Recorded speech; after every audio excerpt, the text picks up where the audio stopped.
because, when I was acting chairman, I was particularly active. As you know, I wasn't a seat warmer, and proving that no good deed goes unpunished. Our inspector general got a letter from several Democratic members of the Senate banking saying that I overstepped my legal authority by doing some things as acting chairman, and he did a quote unquote investigation and told them that in fact, that an acting chairman has all the legal authorities that a chairman has. So you don't have to worry about that. A few other things to remember. There's 3 other commissioners there with her that can help provide support, and all 3 of them have significant commission experience, right? So Hester Peirce was on the staff. She was also a counsel to a previous commissioner. Same with Elad Roisman, right? Same with Caroline Crenshaw. So the 4 of them together, I don't think we've had a set of 4 commissioners that have had so much, staff experience at the commission. So, again, very capable leadership there, right? The other thing is, it's not like she was thrust into this role and all of a sudden it's like, oh my gosh, a few weeks later into this role, right, that this stuff is happening. She's had 3 months to prepare, right? We had the election in November. I was in a similar situation. I knew that I was going to be, in fact, I was the only Republican member at that time. I knew I was going to be acting chairman. And so you have 3 months to prepare. So that's where I was able to work with former Commissioner, Kara Stein and fashion some particular rulemakings that we knew we wanted to get done. I was quite proud that we got 7 of them done during my term there, and it was good government sort of things. And then the other thing to remember is that, there's 4,500 staff at the commission, not only in DC, but 11 regional offices that don't change with the administration, right? So you have very capable people in the trading in markets, right? The Midas folks are watching the markets on a minute by minute basis. In the Office of Compliance, well, now it's the Division of Examinations, right? In all the rulemaking issues, in enforcement, in investor ed and stuff. And so those don't change. So she's got 4,500 people to rely on there. So I have no doubt that that's good. Now, as you mentioned, you were always very good at coming in and talking about the views of your members. I'd love to sort of get your views in terms of what you're hearing, what they're focusing on, and stuff. No, I'll definitely. We could have another podcast just on that alone. But I will share some of the things that we're kind of conversations that we've had and just are where we are today versus last week and where we're kind of headed. But before we do get into that, obviously our clearing infrastructure is getting an enormous amount of attention, in particular the settlement process. So, listen, today everything is happening so much faster than it did in the past, right? I can take a picture of a check, deposit that into my bank account and draw down funds within, 36 hours or something. So, by those standards and others, our settlement process does appear to be antiquated. You were at the commission when we transformed from T+3 to T+2. So I'm really excited to have you on. You can you're obviously a subject matter on this topic and know it well. But let's just get your thoughts on it. Maybe start with some of the history on getting from T+3 to T+1, and I'm sorry, T+3 to T+2. Yeah. Maybe why, how come we didn't go right to T+1, and maybe what are some of the challenges of getting to T+1, that we're going to face? Yeah. So thinking about going, when we went from T+3 to T+2, I think that was like the easiest regulatory layup in the history of the commission, right? We had been at T+3 for like 22 years. We were behind the rest of the world. And when this first sort of hit my radar screen, I remember it was the I think it was called the T2 Coalition. You were a member of it. STA was represented well on it. We had buy side, we had sell side, we had retail investors, we had, the DTCC was represented. We had everybody represented. And in the industry, you all came together voluntarily, and you came to the commission and said, look, this is a win-win-win situation for us to shorten the settlement cycle. And you'd done a ton of work. There were, reports by BCG and KPMG had looked at timelines and looked at sort of the costs and benefits of T2 to T1. And you all landed on, T2. And so, I went to Commissioner Stein and I said, look, this is an issue that I think we should, we could get together and convince our chair at the time, Mary Jo White, to move forward on. And, she was, in the midst of, trying to finish up all the Dodd-Frank mandates. you know, and really wasn't interested in it. But it just seemed like such an important issue. So we tried to do it internally to convince Chair White to do it, and that didn't work. So finally we went public with a statement. And I remember coordinating with you all from the outside to put pressure on the chairman's office to try to get this done, to the point where Chair White finally agreed to put out a proposal at the commission, which we were grateful for. And then the end of her term was coming, and we never went to a final rule. And you all were saying, look, we need to make this real. If we're going to, you know, go through the incredible expenses, we need to make this real. And if you don't get this done fairly soon, right, you can't make changes in Q4 because of, you know, everybody's sort of on lockdown and all that stuff. So I went to Commissioner Stein and I said, look, this is something we can get done. And so that was one of the 7 rules that I got done during my acting chairmanship. And because we had that 3 months together with you. And it wasn't just the T2 coalition, it was the investor advisory committee was weighing in on it. We had staff members, you know, that were weighing in on it. And when we put the rule out for comment, we explicitly asked about T1 versus T2. All the comments we brought back that came back in, we did the cost benefit analysis. At that time, 4 years ago, T2 was the obvious choice, given the cost and benefits. Now, as you mentioned, technology changes. It's 4 years later. Is it appropriate to look at shortening the settlement cycle now? Of course it is. In fact, you know, I think this should be one of the more high priority things, you know, the commission works on. You know, it's some of the reasons why we didn't go to T1, right? The rest of the world was pretty much T2. We were behind the curve, so harmonization factored into it. You know, you mentioned, you know, the check, right? Back then, you couldn't take a picture of your check, right? And one of the concerns was that some people still write, you know, checks to their broker on things. And what you didn't want to have was, if security settled on T1 and then all of a sudden on T2, non-sufficient funds, right? The cash comes back, right? So we realized that, you know, it's the banking payment system. If we went to T1 or T0, we'd have to coordinate with the banking regulators, you know, to make sure that all worked timing wise, right? So we thought, you know what, that's something to work on in the long term, but in the short run, at least we can get to T2 and then have those longer conversations later. So of course they should look at it. And in fact, you know, like I said, I think it should be a high priority issue.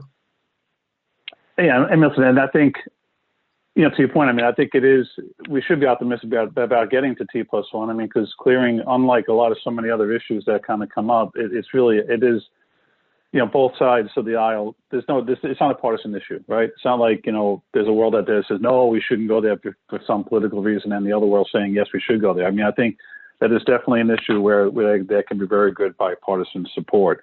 You know, the unfortunate part, and this is just like an unfortunate reality, I mean, you know, if we had a white sheet of paper and we were going to design a market structure and a clearing infrastructure to support it, yeah, it would look different than what we have today. But unfortunately, you know, that's not what we have. You know, we have to, when we're looking at these changes to market structure, we need to kind of work within the market structure that we kind of have already here. So, listen, I think we're optimistic about it. You know, and hopefully we do get some movement in that space. But I do want to just go back to the question you did ask me. I mean, as far as what feedback and where we are on the whole, you know, GameStop and the volatility that we saw. I will say this, that, you know, this is being filmed Friday. This is being recorded Friday, February 5th.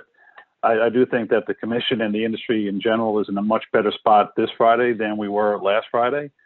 It just, you know, the amount of rational, intelligent discourse in the public domain that occurred this week, I think, has done a lot to temper some of the anxiety and fear or chaos that we were experiencing. I think Treasury Secretary Yellen yesterday holding a meeting, and, you know, them coming out with their combined statement that they believe the core infrastructure was resilient during volatile periods. I think that's doing a lot to calm things down. But, you know, having said all that, though, listen, you know, the events of GameStop and this massive collision of the world of finance and social media did unveil and flush out some inefficiencies that we have in our marketplace, and that I think the commission is going to have to look at, and not just them, FINRA and DTC and other agencies are going to have to look at longer term. But I think right now, I think all the industry wants, like today and tomorrow, is, you know, get in, do your investigations.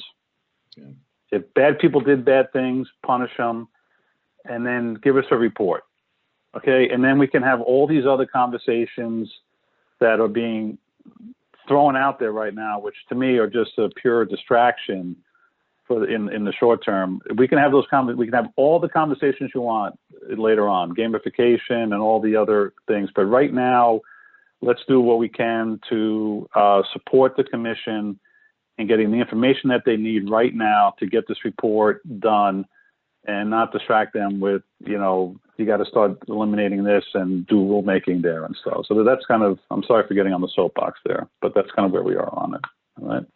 No, I mean, that's sensible. I just, can I just comment on, right? So, you know, as I mentioned in the volatility, right, people reached out to me to, you know, to be, you know, I did some radio and television and print, you know, interviews and that sort of stuff. People reached out to me last week. I mean, my phone was ringing off the hook more last week than actually during the week of volatility last year. And my decision is not to do any of it. As you mentioned, it wasn't sort of rational discussions of what things should be done, right? When you know, AOC and Ted Cruz and Elizabeth Warren are spouting off about market structure issues, right? That's not the time to sort of jump in. And, you know, there's a sort of populist thing that was going on, and it was just, you know, now, you know, we saw this around the flash crash. We see this around other things, right? Like everyone's an expert on market structure suddenly, right? And until you realize it's really complicated, and then they sort of just fall away, and then you start having the real discussions, right? And so now, as to your point, you know, here on Friday, February 5th, we're starting to have the real discussions now about what needs to get done.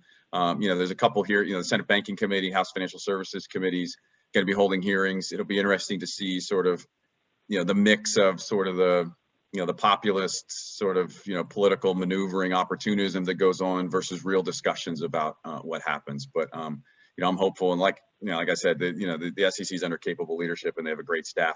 You know, infrastructure issues always get put on the back burner, unfortunately, right?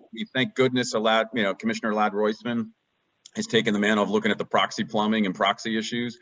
It's a slog. It's not a sexy thing to be working on, but it's an important thing, right? Commissioner Hester Peirce is working on harmonizing the rules with the CFTC when it comes over the counter derivatives, right? Again, not the most exciting thing in the world, but these are like the good government things that need to get done, right? Looking at shortening, you know, the settlement cycle, looking at, you know, transparency in the securities lending market, you know, short selling and the like. I mean, those are all important issues that unfortunately get pushed on the back burner. Hopefully this will shed some light and maybe give some impetus from the outside for the commission to work on these issues.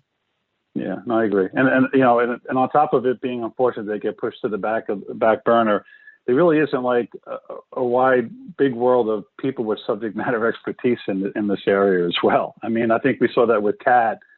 Well, we're seeing it with CAT. I mean, you know, the amount of people that have that level of understanding for, you know, how, you know, the plumbing in the background and how that connects to the trading side on the front end, it is not an infinite supply. There is no course being taught at Princeton on that.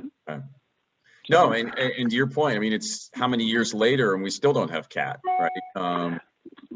Well, we have parts of it. We have parts of it. Yeah. 1 hour, yeah. All right, listen, why don't we wrap it up? So listen, it's it says Friday, February 5th. Last question for you, okay? So we have this Sunday, millions of people are going to be watching the Super Bowl. All right, so we'll have this the young gunslinging Patrick Mahomes of the Kansas City Chiefs versus Tom Brady and the Tampa Bay Bucks. Who do you like? Yeah, so my sentimental pick would be the Kansas City Chiefs. You know, when I was young, growing up in San Diego, right? So my dad was in the military. So in 1975, we were living in San Diego, and the Chargers had a terrible team. And the first NFL game I ever went to was the Chiefs versus the Chargers, and it was like a 12-10 game. And Jan Stenerud for the Chiefs. He kicked 2 field goals and missed an extra point, and I think they won the game like 12-10, right?